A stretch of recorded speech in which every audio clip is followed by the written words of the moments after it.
Hello everybody, and welcome to Whip It Up Wednesdays. And I'm Chef Laureen Herzig, and you're coming live from my kitchen here in West Midtown. And I do have to say, a lot of people from last week and again this week have commented on my kitchen, and I have to thank my husband, who is a builder and founding partner of Modern Space Construction.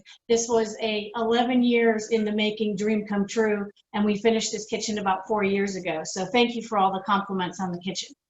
Today we are going to be cooking the goat cheese polenta with garlicky greens, spinach, and mushrooms. I went ahead and got my mise en place together. For those that didn't tune in last week and don't know what mise en place is, it's French for everything in its place. And in a kitchen, it is the ultimate saving grace, because you're not running back to the cooler or the pantry to get your ingredients.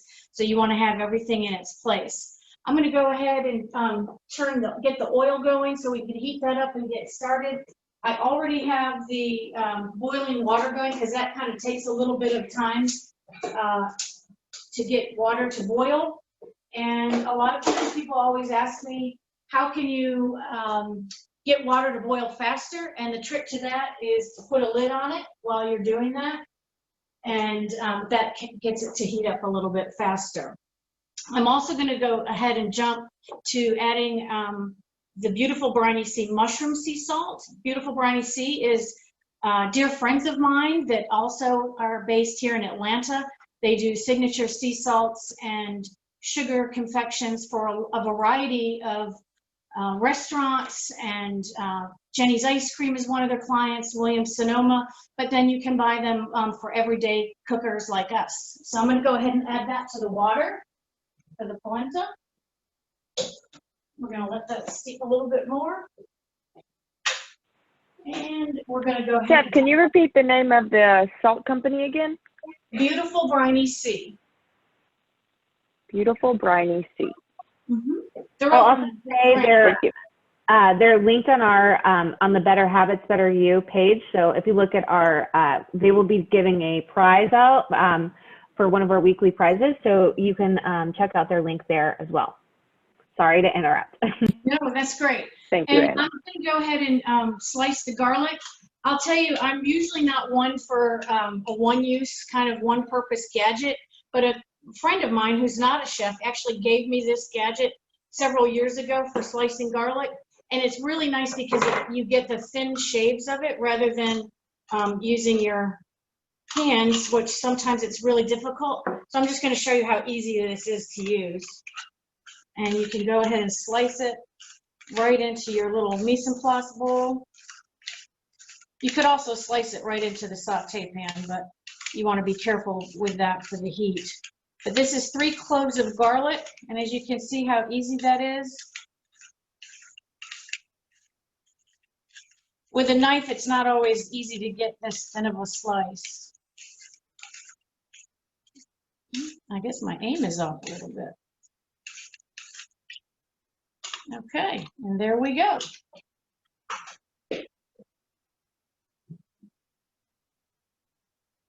You can see how thinly sliced they were, which makes it really nice. We're going to add that to the saute pan. You're going to want to cook this until it gets a little bit fragrant. You want to be careful always when you're sauteing garlic that you don't want to burn it, because then that'll change the whole flavor and taste of your entire recipe. So you just want to, I wish we had like scratch and sniff that you could kind of smell how beautiful that garlic is right now. Making me hungry. Okay, I'm gonna grab our tomatoes.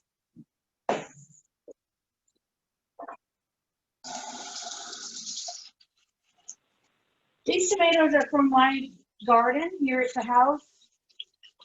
One of my favorite things about summertime is the quality of the fresh tomatoes that you can get, even in the store or at the farmer's market, like Freedom Farmers Market over in Midtown, over at the Jimmy Carter Center, Presidential Center. And we're going to let these cook. I'm going to go ahead and grab the mushrooms. Are the tomatoes, did you cut those in half? I did, yes. They're cut in half. I'm gonna add those. And I also want to talk a little bit, I'm gonna show you, I went ahead and pre-slice those based on the time that we have today in the kitchen. But I want to show you the best way. You should never wash mushrooms under water because then they have a lot of moisture in them to begin with. And really the way you want to clean a mushroom is just to take a damp paper towel and you brush the dirt off of that. And then you can go ahead and slice it. But really don't ever try and wash your mushrooms because it really doesn't bring out, it adds more water to your recipe. Since the water is boiling now, I'm going to go ahead and add the polenta.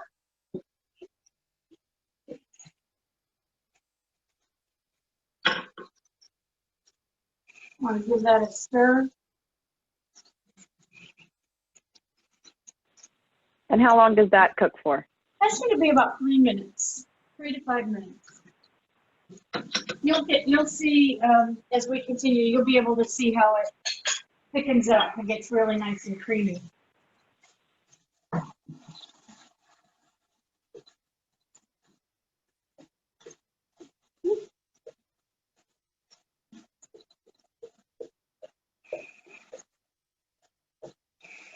One thing, when I was selecting the recipes that we are doing last week and the next 3 weeks, today and the next 2 weeks after that, is really about seasonal ingredients as well as color. You know, if you think about, we like to eat things that taste great, but we also eat with our eyes. So you want to always make sure that you represent a beautiful, colorful plate. And the USDA has a wonderful website called myplate.org. And it's all about eating healthy and making sure that you get all of the major food components on your plate, at least, if not 3 times a day, at least try and do it 1 time a day so that you're getting your fruits, your vegetables, your dairy, and your protein. And the color of your plate is really what it's all about. They also have a really good app for that My Plate. Okay, these are getting nice and tender. Our polenta is bubbling. You want to make sure that you continue to stir this as it's boiling so that it doesn't stick to the bottom of your pan.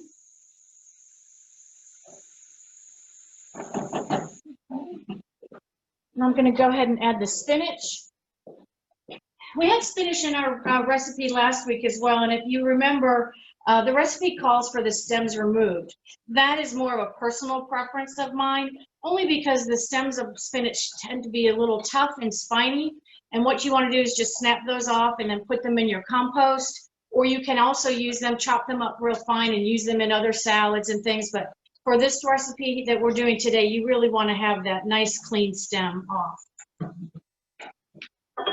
Oh, my polenta is bubbling over the stove here.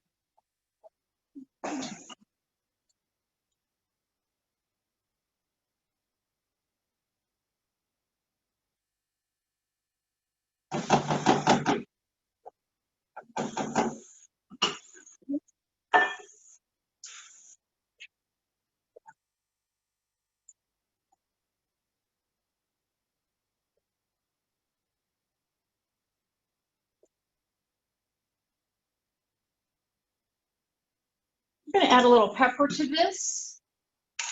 Just a few spins of the pepper mill.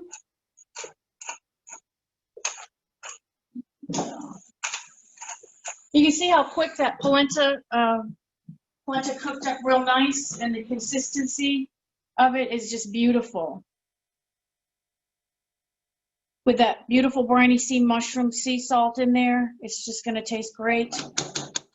But what we're going to do, oops, excuse me, I need to wash that off. What we want to do is taste our polenta to see if we need to adjust the seasoning at all. I highly recommend that you keep some plastic spoons in your kitchen, because a lot of times people will say, doesn't this look great? And I'll say, yeah, but how does it taste? And they're like, oh, I haven't tasted it yet. So you want to make sure that you're tasting as you're cooking to adjust for maybe you over seasoned something or under seasoned something, and you're going to need to try and kind of make a quick recovery. A lot of times people that cook with a lot of spice, they might use a little too much heat, and then you're going to want to adjust by adding maybe some sugar or some more of the juice that you might be cooking in that ingredient, in that recipe. We're going to taste this. That's great. I think personally it's going to need a little bit of pepper. So I'm going to add some more pepper to that.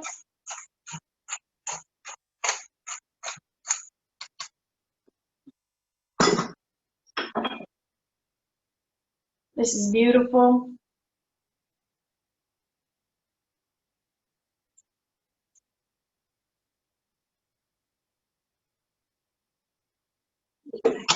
This dish says summertime all over. I'm going to take this over to the bench over here because we're going to add our goat cheese.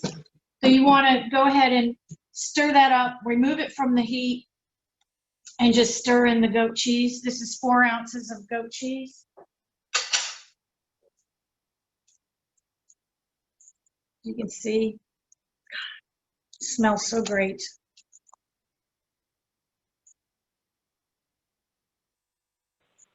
I know next time I'm going to have to switch jobs with Scott, so I can smell that. So you can smell that, taste it. Scott is the Director of Communications with Livable Buckhead and a good friend of mine and my husband, and he was the one that kind of brainstormed with me on doing this, but he also gets to have a beautiful lunch for the over the course of 4 weeks, which I know working from home he's probably not doing very much. He's probably eating at his desk. Okay, so you want to stir that up real good. We're going to go ahead and give it another taste, see if it needs anything. Oh my God, that is delicious. Okay, so let me just make sure I didn't forget anything. Okay, it's about time. We're going to divide this up. Does anybody have any questions about any of the ingredients?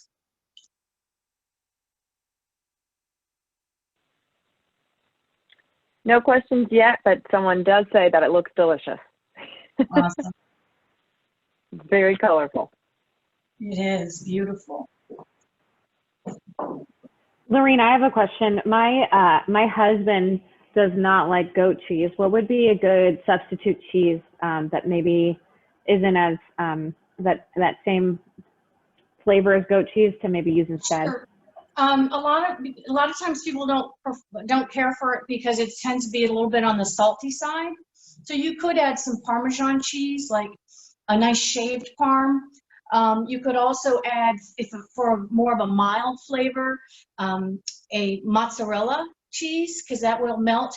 The key is that you want to select a cheese that's going to melt within the polenta. You don't want a real hard cheese because then it's just going to become kind of clumpy, and it won't taste very well. So great question though, because a lot of people don't like goat cheese.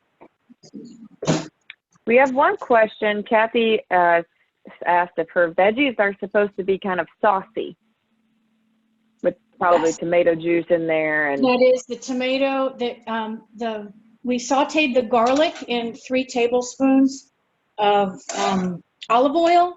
So yes, you're going to get that. And as I mentioned earlier about the moisture from the the mushrooms, you can see that's where you don't want to wash them in water, because you're going to add more to that, more moisture to that. And you want to cook the spinach so that it is not all the way sauteed, so you can still get a little bit. So as you can see, it's still got a little bit of crispness to it, a little bit of crunch. And there we have it. That was pretty easy, huh? one question, or another question is, Yeah. What meats would pair well with the dish? Was that meat? Meat, yes. What meat would pair well?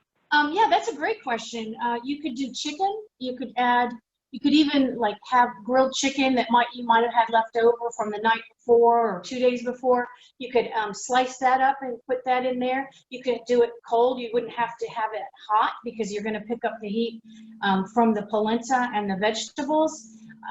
You could also add shrimp. Shrimp would be great. I mean, come on, who doesn't love shrimp and grits? And although grits are a little bit different than polenta, they're still within the same family.